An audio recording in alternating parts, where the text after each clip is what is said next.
Bonjour Pascal, Bonjour, comment vas-tu? ça va et toi? Oui, très bien, merci. Alors, pour commencer, merci d'être là. Avec plaisir. Est-ce que tu veux bien nous parler de toi, de tes prises de parole en tant que conférencier? Ok. Alors, donc d'abord de moi et après des prises de parole en tant que conférencier ou... Non, ça c'est le thème général. Ah ouais, d'accord, bah alors ça va. Ouais, bien sûr, avec plaisir. Parfait, merci. Alors, pour commencer, Ok. comment tu te présenterais à des personnes qui te demandent ce que tu fais au niveau professionnel dans ta vie? Ok. Eh ben, imagine, tu travailles dans une entreprise, petite, moyenne, grande, une entreprise, et tu as un séminaire à un moment donné, et tu dis dans ce séminaire, il va y avoir des prises de parole, des gens qui vont parler des finances, du marketing, nanana, de la stratégie, de la vision. Et à un moment donné, il y a besoin d'une respiration dans ce séminaire. C'est là qu'on fait appel à moi, et je vais venir donner cette respiration. Donc pendant 1 heure, je vais faire une conférence qui va parler de communication. J'ai plusieurs sujets autour de la communication. Et l'idée, c'est d'y amener à la fois de l'inspiration, à la fois de l'humour et à la fois du sens pendant 1 heure. Et les collaboratrices et collaborateurs vont passer un bon moment, vont repartir avec des vraies clés pour pouvoir progresser sur leur communication. Et voilà, ça aurait été la respiration des séminaires. Donc j'ai l'habitude de dire que je crée l'événement dans ton événement. C'est un peu les poumons de l'entreprise. Ah, on va dire ça, c'est une super analogie. Je les aide à respirer. Ouais, merci. C'est mieux qu'être les talons, quoi, ou les genoux, quoi. Je sais pas si ça va courir. Ah ouais, les genoux, ouais. Ça peut faire mal, quand même. Comment tu t'es dit un jour je vais devenir conférencier? Ça, ouais, je me suis pas dit un jour, en fait. Moi, j'ai un parcours d'ingénieur en informatique. Enfin, un parcours hyper classique, avec école, collège, lycée, baccalauréat, scientifique, doc de mathématiques appliquées, sciences sociales, études d'ingénieur en informatique. Je travaillais dans des grands groupes, General Electric, Google, machin.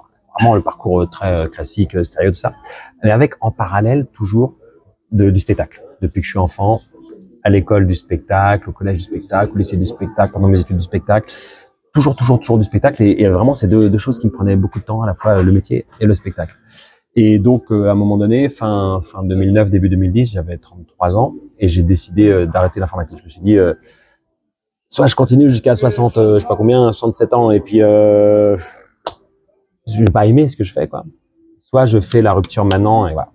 Et donc, en faisant cette rupture, je me suis dit, ok, je connais l'entreprise, je connais le spectacle, qu'est-ce que je vais faire?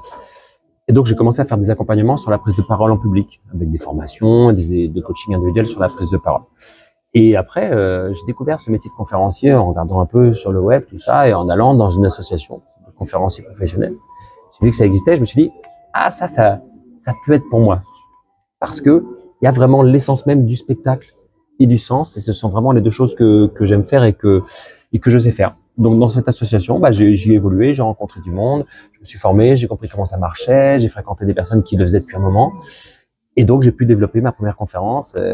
Donc, c'est pas venu d'un coup, c'est vraiment la suite logique, finalement, du parcours de ingénieur en informatique, formateur en prise de parole, et bim, conférencier, quoi. C'est vrai que c'est pas ça qu'on pense en général quand on pense ingénieur informatique, suite logique, conférencier. Ouais, bon, voilà, il y a quelquefois des grands sauts dans le vide, c'est sûr qu'il y a des grands sauts dans le vide. C'est quoi un conférencier? Un conférencier, c'est quelqu'un qui vient dire, faire les trois choses que j'ai dit au début, c'est-à-dire qui vient à la fois apporter une inspiration, à la fois apporter du sens et à la fois apporter un divertissement. Tout ça dans un temps restreint qui est en général de l'ordre de 3/4 d'heure à 1 heure et quart. Un conférencier ou une conférencière. Il y a beaucoup moins de femmes que d'hommes dans ce métier, mais il y en a, et voilà. Et c'est bien que ça continue à évoluer pour que ça s'équilibre au bout d'un moment. C'est quoi un bon conférencier? Un bon conférencier, c'est quelqu'un qui fait ces trois choses et qui les fait bien. Et donc, c'est quelqu'un qui... Parce qu'en fait, le conférencier, en entreprise, on l'attend pas. Les collaborateurs, en général, ils savent pas qu'il y a un conférencier. Ou s'ils le savent, ils disent, un conférencier, c'est quelqu'un qui va nous barber avec des trucs ennuyeux. Donc, finalement, c'est quelqu'un qui arrive à tellement bien faire le job qu'à la fin, les collaboratrices et collaborateurs se disent, ah, c'est carrément top ce que je viens de voir, et c'est pas ce que j'attendais. Je m'attendais à passer un moment comme ça. Et non, c'est génial. Ça m'a inspiré, ça m'a diverti, et j'ai appris des choses, ça a donné du sens. Et là, ouais, donc c'est finalement au résultat obtenu qu'on peut se dire, ok, cette personne a été un bon conférencier. Tout à l'heure, tu m'as dit, je me suis lancée avec un sujet. Justement, de conférence, comment tu choisis tes sujets de conférence? Alors, il y a des gens qui choisissent mal. C'est-à-dire qu'il y a des gens qui regardent les tendances et qui disent « Oh tiens, qu'est-ce qui marche bien en ce moment? Oh, c'est l'intelligence artificielle. Bah tiens, je vais devenir conférencier d'intelligence artificielle. » Ça, c'est vraiment la mauvaise démarche. En fait, l'idée, c'est d'avoir un sujet d'expertise et ce sujet d'expertise, de travailler pour en faire le sujet d'une conférence. Parce que si on le fait à l'envers, on va dire que des banalités, que des trucs, que des choses que tout le monde a déjà dit. Donc, moi, mon sujet étant la prise de parole en public au départ, puisque j'ai formé pendant des années là-dessus, bah, j'ai commencé à faire des formations, à faire des conférences, pardon, sur la prise de parole en public, en y apportant à la fois mon expertise de la prise de parole et ma manière unique de l'aborder. Moi, c'est avec des imitations pour illustrer ce qui fonctionne bien, ce qui fonctionne moins bien, etc. Et puis, j'ai aussi été certifié sur le modèle disque des 4 couleurs. J'étais certifié là-dessus en 2015, mais j'avais mis un peu de côté. Et puis, à un moment donné, le disque, tiens, tout le monde s'est mis à refaire du disque. Je me dis, tiens, je vais me repencher sur le disque quand même. Ah ouais, mais c'est quand même génial, le disque. Et donc, j'ai continué à développer cette expertise sur le disque. Et maintenant, je dirais que même je fais plus de conférences sur le disque que sur la prise de parole en public. Ah oui. Et parce que c'est une demande, finalement, c'était ton expertise plus qu'une demande ou l'inverse? C'est la demande sur le disque, là, elle est énorme. Elle est énorme parce que c'est un outil qui est relativement simple. Ouais. C'est un outil qui est hyper utile, hyper pratique. Et dès qu'on a fini la conférence, les gens peuvent appliquer directement ce qu'on a vu pendant la conférence. Donc, les gens, ils y voient l'utilité tout de suite. Et pour tout le monde. Alors que la prise de parole, bah, tout le monde n'a pas forcément à prendre la parole en public en entreprise. Tout le monde n'a pas forcément conscience qu'il y a des choses à développer là-dessus ou qu'une conférence peut aider à développer des choses là-dessus. Donc, c'est moins évident, ça saute moins aux yeux pour les gens. Justement, toi, est-ce que tu as toujours été à l'aise devant un public? Bon, j'ai entendu que tu avais fait du spectacle, tu as appelé ça du spectacle depuis toujours. Ouais. Et, est-ce que ça a toujours, t'as toujours été à l'aise ou alors à quel moment tu as eu un déclic, si tu as eu un déclic? En fait, j'ai toujours été à l'aise dans les moments où on me donnait l'autorisation de prendre la parole face à un public. C'est pour ça que je parle des moments de spectacle. Dans un moment de spectacle, que tu aies 7 ans, 8 ans, 10 ans, les gens viennent pour voir un spectacle. Et toi, tu es sur scène. Et donc, du coup, tu es autorisé à te produire en public et à briller en public. Donc ça, vraiment, j'ai toujours été à l'aise avec ça depuis que je suis vraiment enfant. Et puis après, il y a l'autre côté, il y a être à l'aise en société. Il y a beaucoup de gens finalement qui sont des grands timides, comme je sais pas, Jean Dujardin, Michel Serrault. Ce sont des gens qui racontent ça, que ce sont des grands timides dans la vie, et pourtant sur scène, c'est dingue. Et dans la vie, Et tu penses que ça, je te coupe, excuse-moi. Vas-y. Tu penses que ça vient d'où, ça? C'est quoi? C'est justement cette autorisation qu'on a sur scène de briller? Enfin, c'était Ouais, c'est ça. C'est l'autorisation. Donc c'est là que je voulais venir. C'est qu'une fois que moi on me donne l'autorisation, ou que j'arrive à avoir le sentiment que j'ai l'autorisation, je suis super à l'aise. Par contre, dans des situations où je suis avec des gens que je connais pas bien, tout ça, je vais pas forcément être celui qui va prendre la parole le plus spontanément, qui va être super à l'aise et tout. Faut que j'ai le sentiment d'avoir cette autorisation-là. Est-ce que tu as un souvenir marquant de ta toute première intervention en public, en spectacle? J'ai des souvenirs marquants. Si, alors il y a un souvenir qui est assez marquant. Ça se passe quand je suis en troisième. Et je suis dans un collège. C'est un collège de garçons, collège catholique de garçons, machin. Et donc on doit apprendre le monologue de l'avare où on lui a volé sa cassette. Voleur, l'assassin, meurtrier. Monologue de Molière, de l'avare. Et moi je me dis putain, je vais faire une performance, quoi. Je vais faire une performance devant la classe de troisième. En plus, j'avais 2 ans d'avance, quoi. Donc, j'étais plus jeune que tout le monde. Et je me dis, allez, je vais faire une performance. Donc, j'apprends le texte super bien et je me lance. Et là où t'as plein de gamins qui font au voleur, à l'assassin, au meurtrier, ou qui le jouent de dos tellement ils ont peur. Moi, je joue le truc, quoi. Au voleur, l'assassin. À un moment donné, il se prend la main. Oh, c'est moi. Ça. Et je le joue vraiment. Là, à la fin, j'ai 18, tu vois, ou 19 sur 20. Ça a été assez marquant. Dans l'idée de me dire, ah, ok, je suis plus petit que les autres, mais waouh, je peux briller sur scène, quoi. Parce que tu as des camarades qui sont dans la classe, dans la classe, il y a toujours les mecs un peu populaires, je dis les mecs, encore une fois, c'était une classe de garçons. et tout. Ceux-là, ils avaient admiré ma performance. Là, tu te dis, waouh, là, il y a un truc. Là, il y a un truc à creuser pour moi, quoi. Ouais. Sur quoi tu as travaillé, toi, le plus pour évoluer sur scène? Sur quoi j'ai travaillé le plus? Alors moi, j'ai une manière de travailler, enfin, je crois que je travaille de manière très inconsciente.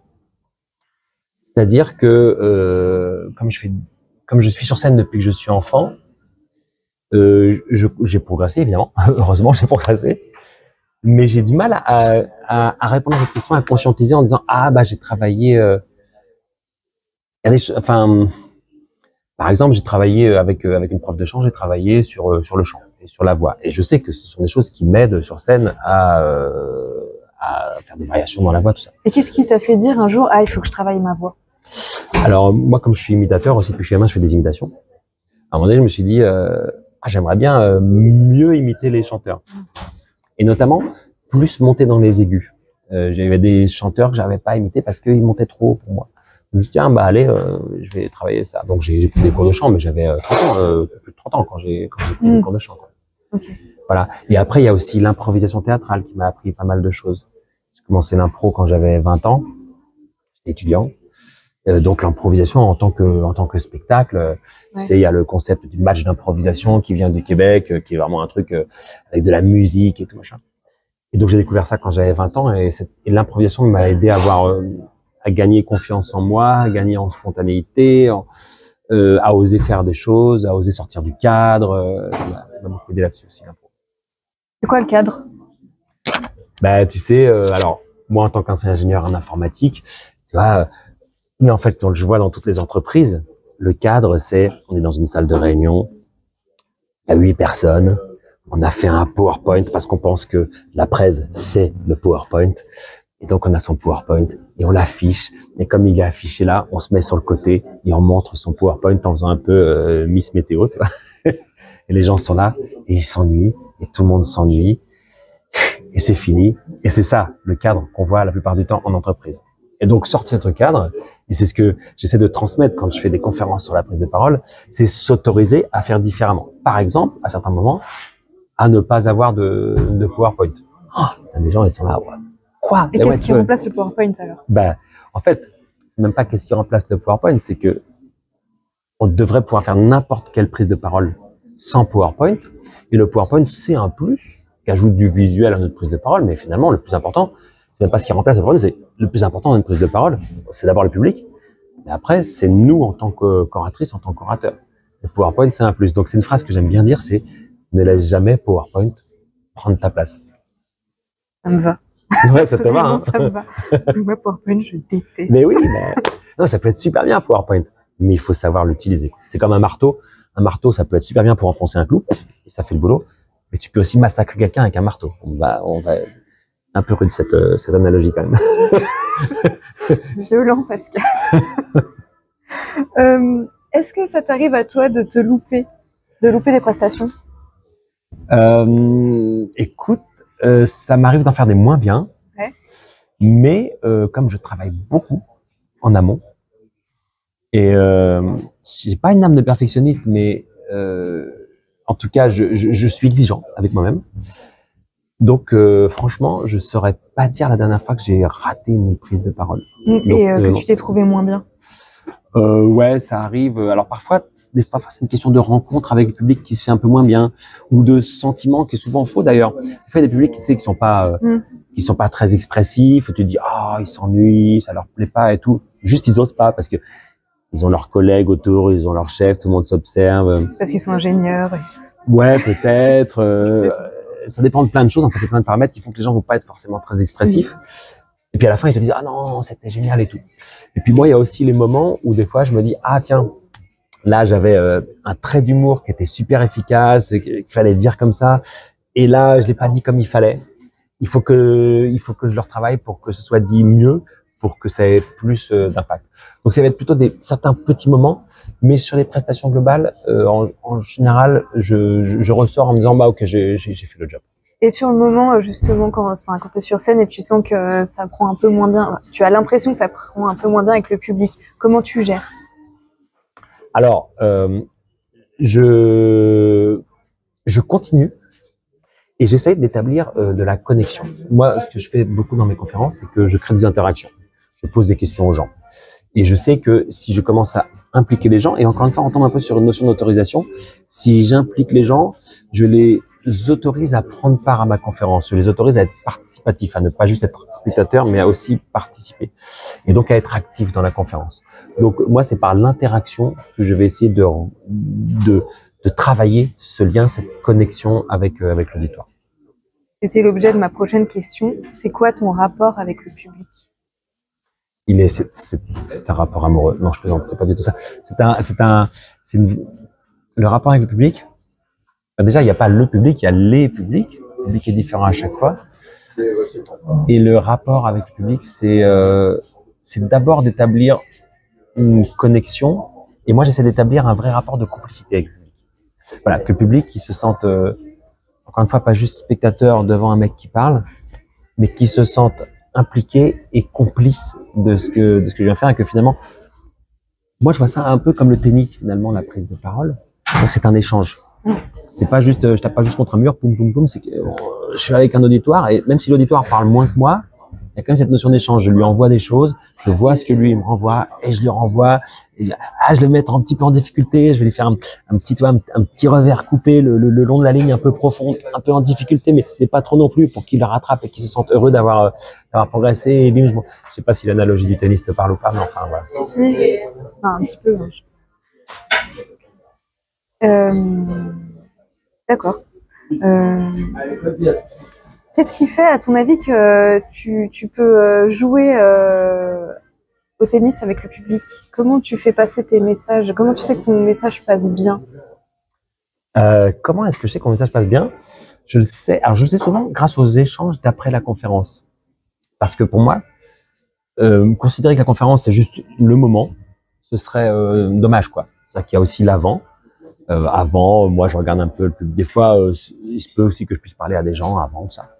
Et puis, il y a surtout l'après. Moi, ce que j'aime pas du tout, c'est quand je fais une conférence et que eux, ils enchaînent derrière sur une autre presse et que moi, je pars et que je la revois jamais. Là, du coup, c'est difficile. Mais si j'ai des échanges après avec les gens et qui me disent, ah bah voilà, moi, ce que j'ai retenu, c'est ça, ou ce qui m'a impacté, c'est ça, ou si on parle du disque, c'est, ah ouais, bah, je comprends que effectivement, dans ce que vous m'avez dit, moi, j'ai beaucoup de bleu vert, mais je comprends qu'il faut que je travaille mon rouge et mon jaune pour mieux communiquer avec les autres. Là, c'est dans ces échanges-là où je me dis, ah, là, il y avait de l'impact. Et si j'ai pas ces échanges-là, c'est un peu frustrant. Je le ressens pendant le moment aussi, hein, si ça a de l'impact ou pas, notamment avec les expressions du visage, avec la manière dont les gens répondent, leur implication. Et même, ça peut être aussi après les échanges sur les réseaux, sur LinkedIn, tu vois, les gens qui ont assisté à une conférence, qui se sont connectés avec moi sur LinkedIn, qui disent, ah bah je me souviens quand t'es venu chez nous au mois de mai, machin, c'est super, j'ai retenu ça et j'ai pu l'appliquer. Est-ce que tu as en tête une expérience marquante qui t'est arrivée avec le public, justement, un jour où tu as eu un retour exceptionnel, ou alors un retour que tu n'attendais pas, ou quelque chose qui s'est passé dans la salle et inattendu pour toi? Oui, ah oui, alors c'était une conférence dans allez, on va les citer, c'était chez Orange, et c'était à Lyon, justement. Donc je vais à Lyon pour une conférence pour Orange, et là, c'est là où tu vas voir que l'improvisation théâtrale m'a beaucoup aidé. Je suis arrivé sur place, et donc je m'installe, je discute avec les gens qui doivent m'accueillir, tout ça, je papote, je dis, bah, à un moment donné, il faut que je branche mon ordinateur pour qu'on puisse commencer la conférence dans 5 minutes, quoi. Ou dans un quart d'heure, quoi. Et donc, je cherche le HDMI pour brancher mon ordinateur, et je le trouve pas. Et là, t'es là, bah, il y a plus où le HDMI. Et en fait, le HDMI, le câble HDMI, la prise HDMI, était sous la scène. Ils avaient installé une scène éphémère, mais c'était en dessous. Donc, on est là, avec ma cliente, on est là, on va pousser la scène, on essaie de pousser la scène, mais c'était impossible, quoi. La conférence allait commencer. On appelle les gars des services généraux, on n'arrive pas à les joindre, les mecs ne viennent pas, et moi je devais aller, après je devais reprendre la bagnole pour aller faire une conférence à Orléans derrière, enfin, donc du coup le timing était vraiment... Je dis, bah c'est pas grave, allez. Et donc là, le maître mot de l'improvisation théâtrale, c'est oui et. C'est-à-dire oui, j'accepte ce qui se passe, et en plus je construis dessus. Donc je dis, bon ok, c'est pas grave, on commence sans mon ordinateur, et j'ai pas besoin de mon ordinateur et de mon PowerPoint, mes visuels, pour faire ma conférence. Donc je commence ma conférence, tout se passe bien, c'est super. Et puis à un moment donné, au bout d'un quart d'heure de conférence, il y a les petits gars des services généraux qui arrivent. Excusez-nous, c'est pour le câble. Bon, bah là, j'aurais pu me dire, ah non, ça va, les mecs, ils arrivent à la bourre et tout, ça me saoule. Non. Là, je dis oui et aussi dans ma tête. Je dis, OK, les gars, ils arrivent, j'accepte cette situation et c'est une opportunité d'en faire quelque chose. Et donc, ce qui se passe à ce moment-là, c'est que les mecs, je leur dis, bah, allez-y, bougez la scène, tout ça. Donc, ils commencent à bouger. Et moi, bah là, je passe un super moment de stand-up comedy, tu vois, à me moquer gentiment d'eux en prenant le public pour complice. On passe un super moment, on rigole, c'est génial. Ils me retrouvent le truc, je branche mon ordinateur, je retrouve mes visuels, la conférence continue. Mais pour les gens sur place, ça a été un moment, et pour moi aussi, un moment exceptionnel parce que l'imprévu, qui aurait pu être quelque chose de super gênant, super embarrassant, super angoissant, un mauvais souvenir, l'imprévu est devenu l'occasion d'avoir un super bon souvenir de ce moment et de cette conférence. Donc, il faut se préparer à ça quand on est conférencier ou conférencier, c'est que il va y avoir des moments où ça va pas marcher, surtout la technique, quoi. Ah oui. Et donc, faut être prêt à se dire, c'est pas grave. Allez, si t'es prête, bah, c'est pas grave, c'est pas un problème, en vrai. C'est une opportunité de passer un bon moment. Oui, bien sûr. Bah, top. Merci.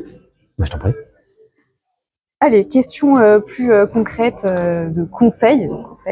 Comment tu fais pour capter l'attention dès les premières secondes? Alors, pour capter l'attention dès les premières secondes, je prends le temps. Je prends le temps d'arriver sur scène, de m'ancrer au sol, clac, de créer la connexion visuelle avec l'auditoire, hop, de regarder l'auditoire, là, l'auditoire se sent regarder, de trouver un donc ancrage au sol, regard auditoire, de créer le sourire aussi. Bon, il y a un truc que je fais, si je suis pas dans une humeur de sourire, je pense à un truc qui me fait sourire, ça peut être Ouais, ça peut être quoi? un gâteau au chocolat, un mojito, mes enfants. Non, là, ils sont adolescents. Les enfants, quand ils étaient petits, non, je plaisante, ils sont mignons comme tout. Et donc là, il y a un moment qui se passe. C'est-à-dire que il y avait un psychologue américain qui s'appelle Paul Václavic qui disait on ne peut pas ne pas communiquer. Donc avant même de prononcer tes premiers mots, tu es déjà en train de communiquer.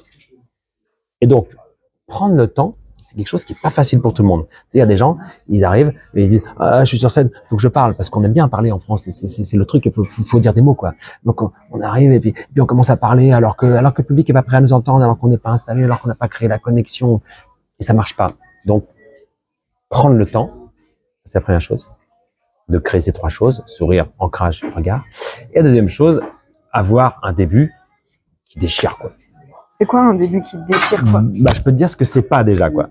Qu'est-ce que c'est? Ce que c'est pas, c'est bon bah bonjour, je m'appelle Pascal Aumont, je viens vous parler de prise de parole en public. Et c'est ce qu'on voit dans 98% des prises de parole. Bonjour, je m'appelle un tel et je viens vous parler de. Donc l'idée, c'est de commencer par autre chose. Pas bonjour. Alors bonjour, pourquoi pas? Si, ça on peut dire bonjour, mais ou bonsoir, attention, en fonction de l'heure. Mais après, de trouver un chiffre marquant, une anecdote intéressante, un fait d'actualité qui va remettre les choses en perspective, ou de lancer une question à l'auditoire, leur faire lever la main, enfin, créer quelque chose qui va les surprendre un peu. En fait, il faut les surprendre, parce que l'attention des gens, enfin notre attention à tous, elle est quand même très limitée. Et en plus, aujourd'hui, il y a la concurrence des téléphones portables et tout, donc l'attention, c'est un secteur ultra concurrentiel. Donc, il faut hyper régulièrement relancer l'attention de son auditoire en faisant des choses différentes tout le temps. Donc, au cours du même spectacle, tu relances plusieurs fois comme ça? Tout le temps. Raconter une blague, c'est, faire un trait d'humour, en tout cas, c'est relancer l'attention. Faire une variation vocale, c'est relancer l'attention. Créer un silence, c'est relancer l'attention. Le silence, c'est puissant, hein. Faire un déplacement, c'est relancer l'attention. Montrer un visuel, c'est relancer l'attention. Il faut tout le temps avoir comme obsession l'attention de l'auditoire. Donc, dès le début, comme le disait ta question, mais finalement tout le temps aussi. Est-ce que tu utilises ces mêmes méthodes, quel que soit le nombre de personnes qui sont en face de toi? Ouais. Oui. Je me rends compte qu'en fait, ce que je fais en conférence aujourd'hui, quand je peux avoir 40, 50, 100, 200, 300, 800 personnes, j'utilise la même chose que quand... alors aujourd'hui, j'en fais de moins en moins, mais que quand je faisais beaucoup de formations devant, avec 6, 7, 8 personnes, quoi. Ça va être les mêmes techniques, ça va être des manières un peu différentes de le faire. Parce que 7, 8 personnes dans une salle, t'élargis pas autant, mais ça se rejoint. Comment tu arrives à garder ta spontanéité à travers un texte que tu as préparé? Ça, c'est un débat énorme. Et c'est un débat énorme aussi parmi les conférencières et conférenciers. Parce qu'il y a une question qui se pose, c'est la question du par cœur. Déjà, est-ce que ce texte-là, comme quand tu fais du théâtre, est-ce que ce texte-là, je dois l'apprendre par cœur et après le donner? Et en fait, pour moi, c'est un peu la voie du milieu. C'est-à-dire que moi, j'écris un texte, ok, et après, j'apprends les enchaînements, j'apprends certaines formules et tout, mais surtout, je le redonne le plus spontanément possible, en essayant de trouver la manière vraiment la plus orale de dire ce texte.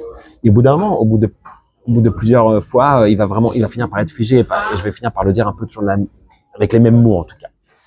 Donc c'est vraiment le mi-chemin entre le par cœur et le totalement spontané. Et puis après, ouais, la question c'est retrouver cette spontanéité. C'est un boulot de comédie.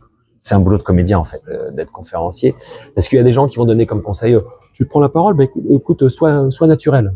Je sais pas quoi faire de ça. Je suis dans une situation, je veux pas être naturel, c'est pas naturel. C'est le mot authentique que tu t'aimes pas. Et alors après, voilà, c'est vraiment le level 2 du sois naturel, c'est sois authentique. On sent que les gens, quand ils te disent ça, c'est vraiment parce que c'est eux, ils ont ce besoin d'authenticité. Je t'en supplie, sois authentique. Et sois authentique. Enfin, moi, ça me va, c'est très bien, sois authentique. Enfin, je veux dire, c'est une bonne idée d'être authentique. Sauf que le problème, c'est que c'est très polysémique, ça a vraiment plusieurs sens authentique. Tout le monde ne met pas la même chose dessus, déjà. Et deuxièmement, pareil, c'est une injonction. Quand on te la donne, tu sais pas quoi en faire, quoi. Putain, faut que je sois authentique. Qu'est-ce que je fais? Je me laisse pousser les cheveux? Enfin, pour les gens qui ont des cheveux. Je sais pas. Donc, je crois que le travail de la prise de parole, c'est réussir à retrouver de naturel, retrouver de l'authenticité, si on veut, par des techniques, qui sont les techniques de comédiennes, de comédiens, et notamment avec un travail sur les intentions. C'est-à-dire que si moi, j'arrive dans une conférence et que je suis pas en forme, ou que je suis fatigué, ou que je me suis engueulé avec ma fille, ou que j'ai mal au ventre, ou je sais pas quoi, bah, c'est pas ça que je vais leur donner aux gens. Si je suis naturel et authentique, je vais leur donner ça. Putain, j'ai mal au ventre, j'ai pas envie de vous parler, dégager. Non. Il va falloir que je travaille sur l'intention de, tiens, par exemple, là, je veux les convaincre de l'importance des silences. Et donc, pour moi, l'intention que je vais donner, c'est la chose la plus importante au monde. Donc, je vais travailler sur cette intention pour qu'elle vienne de là, et que du coup, en venant de là, elle puisse s'exprimer à travers mon corps, à travers ma voix, à travers mes mots, et que j'y donne. Attends, on ne voit pas très bien, on me voit plus moi que toi. Ah la vache! Pas du tout. Ah là là! Ah. C'est toi la star, là. Et donc cette intention, donc alors je reprends du coup de faire une coupe. Et donc ce qui va être important, c'est que cette intention, elle vienne de là, et qu'elle puisse ressortir et s'exprimer dans le corps, dans la voix et dans les mots. Et en fait, je crois que c'est ça le talent d'une comédienne ou d'un comédien, c'est d'être capable d'aller chercher une intention et de mettre son corps, sa voix et ses mots au service de cette intention, sans que ce soit factice, fabriqué, voilà, pour que ça ait l'air naturel. Mais c'est pas totalement naturel en fait. Pas totalement naturel. Ouais, j'ai l'impression d'entendre mon metteur en scène, Fred, si tu me regardes. Fred, t'as raison, Fred. C'est parfait ce que tu dis. Merci. Du coup, j'ai perdu mon truc. Ah, on sait plus où j'en ai. On ne sait plus. C'est écrit en petites lettres et tout, et puis elle commence à être presbyte et tout. Elle en plus, ben voilà, ça y est. Alors, combien tu as d'interventions à ton actif, tu sais ou pas? De conférences? Ouais. Je sais pas, 150, 200, franchement, je compte pas. Il y a des gens, ils comptent, hein. C'est-à-dire des gens, j'ai des collègues conférenciers, ils sont là. Alors voilà, je fête ma 500e intervention. Ok, non, moi je compte pas. Mais oui, c'est plusieurs centaines, ouais. Alors, à partir de plusieurs centaines de conférences, est-ce qu'on a toujours le trac? Pas systématiquement. En fait, moi j'ai le trac quand il y a du nouveau. Alors du nouveau, ça peut être soit une immense salle, donc je suis pas habitué aux immenses salles, tu vois, si j'ai 2000 personnes, c'est pas le truc qui m'arrive tous les jours, donc là, ok, le trac. Ou si j'ai écrit une conférence un peu sur mesure, donc c'est une nouveauté. Par contre, si je fais devant 120 personnes ma conférence habituelle sur le disque sans qu'il y ait de modification particulière, franchement, j'ai pas le trac. Et bien sûr, il y a des gens qui vont te dire oui, mais Sarah Bernard, elle disait à une jeune comédienne, elle disait la jeune comédienne, elle arrive et elle dit vous savez, moi-même Sarah Bernard, j'ai pas le trac. Ah bah ça viendra avec le talent. Je déteste ce truc-là. Sous-entendu, si t'as pas le trac, c'est que t'as pas de talent. Bah non, franchement, moi j'ai joué un seul en scène à Avignon en 2018, en 2019. À Avignon, tu joues 20 fois dans le mois, à la 17e, t'as pas le trac, quoi. Ouais, après, c'est bien automatique. Oui, non, mais il y a le côté automatique, même si chaque représentation est importante, mais il n'y a pas le trac, c'est de la peur, hein. Il y a pas la peur, quoi. Et les fois où tu as le trac, tu gères comment? J'ai pas de recette miracle. Il y a une anecdote qui est assez sympa là-dessus, c'est un metteur en scène qui avait bossé avec Delon et Belmondo sur un même film, je sais plus quel film c'était. Il disait que Belmondo et Delon, ils avaient deux manières très différentes de gérer la pression. Delon, la pression, il gérait, fallait qu'il soit isolé, fallait pas qu'on le dérange parce qu'il se mettait dans son personnage. Nanana.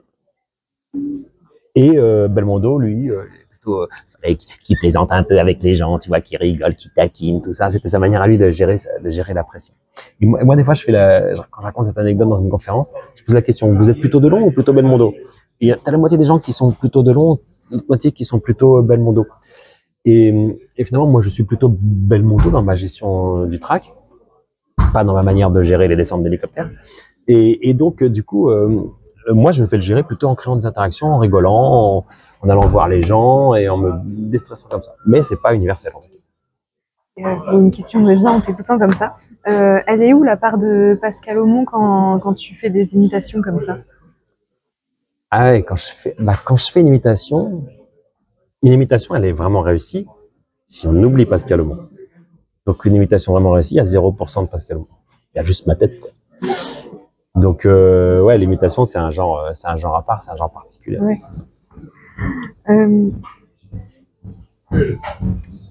C'est quoi la première chose à faire selon toi quand on va prendre la parole?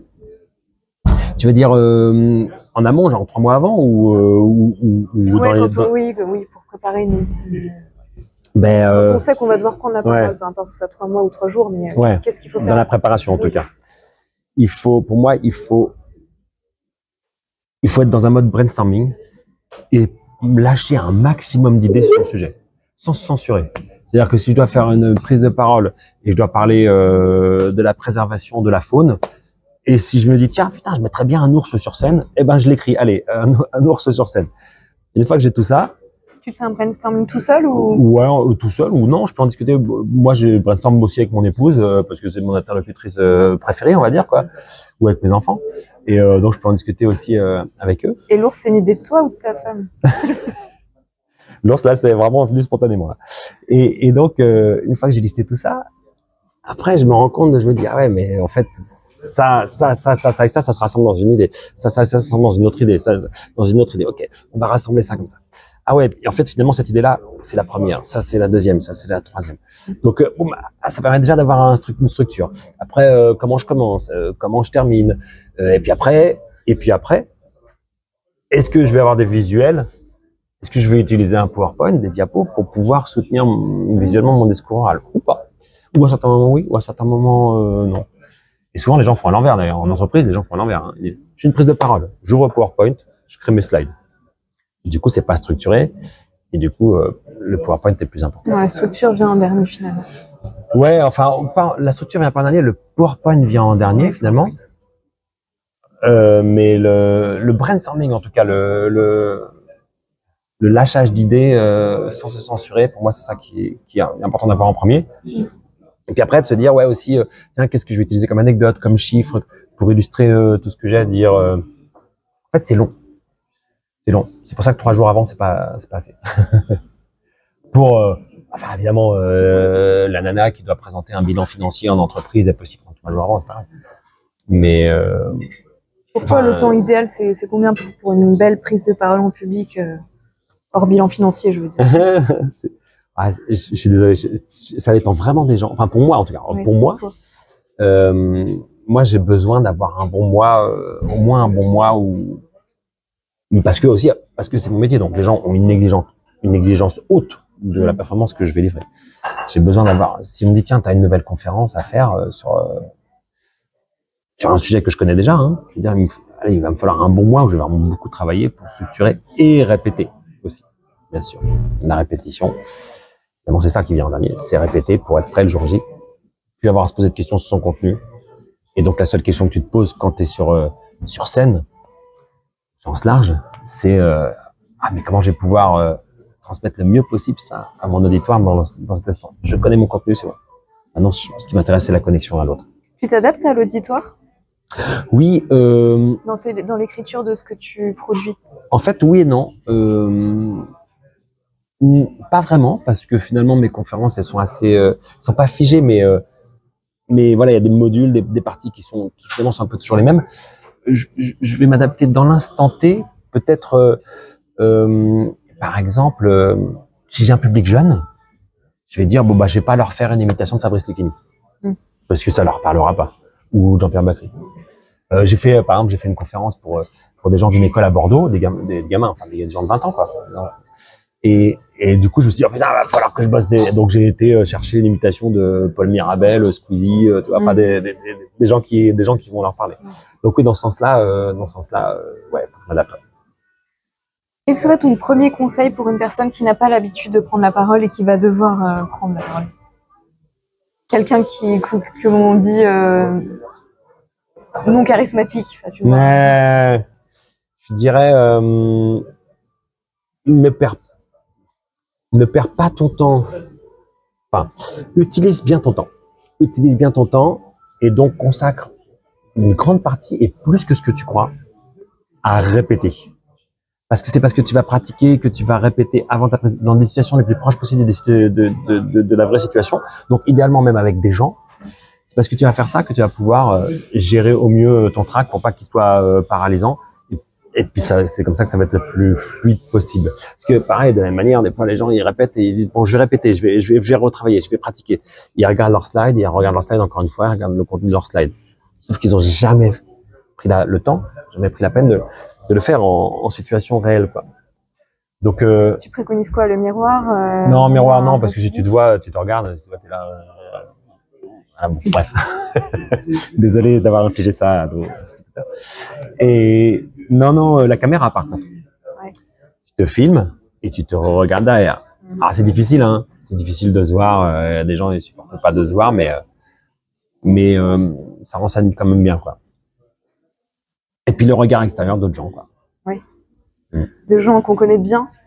Ouais, même pas nécessairement. Des gens de confiance, quoi. Oui. Des gens de confiance, quoi, on va dire. C'est pas obligé de bien les connaître, mais il faut que tu aies confiance en eux. Merci Pascal pour ces premières questions. Merci à toi. Attends, c'est pas fini. Ah bah attends, bien sûr, moi j'en attends plus là. On va passer à un jeu. Okay. Tu vas répondre en un seul mot à 10 questions que je vais te poser. Ok, d'accord. T'es prêt? Ouais. Ton rituel de préparation, en un seul mot. Contact. Contact. Ah, tu m'as dit un seul mot. Hein. Oui, moi j'ai pas compris. C'est dans la préparation, juste avant une conférence. Et puis c'est moi qui fais les règles. Ouais, t'as raison. Ouais. Donc j'ai le droit à 27 mots maintenant. Oui. C'est de créer du contact avec des gens, comme je te disais tout à l'heure. Finalement, c'est de créer du contact. C'est ça qui va me permettre d'être à l'aise sur scène et derrière. Ok. Le mot que tu prononces le plus souvent sur scène. Le. J'ai droit à ça. Oui. Ou sinon ou toi. Un obstacle ou une crainte à surmonter lors de tes prises de parole. Silence. Le silence de l'auditoire, quoi. Un auditoire silencieux. Un auditoire qui réagit pas, quoi. Je t'ai encore mis 27 mots d'un coup, là. Et j'ai rien dit. Un mentor ou un modèle inspirant, en un mot. Astier, Alexandre Astier. Un Lyonnais, comme moi. Un Lyonnais, voilà. Un outil essentiel pour capter l'attention. Le regard. Une qualité indispensable pour un orateur. L'envie. Ta plus grande force en tant qu'orateur. Je ne voudrais pas me jeter des fleurs, mais en un mot, ça va être dur de répondre. On avait dit un mot, il y en a déjà 27. Humour. Un mot qui décrit ton ressenti avant de monter sur scène. Excitation. Ta collation préférée avant de monter sur scène. De l'eau, franchement de l'eau. Un mot pour décrire la clé du succès en prise de parole. Rigueur. Ça, c'était surprenant, non? Ça, c'était super surprenant. Ah. Bah là, cette fois, c'est fini. Merci, Pascal. Ah ouais, bah écoute, merci à toi. C'était un plaisir. Et à la prochaine. À bientôt, bien sûr. Merci. Alors, combien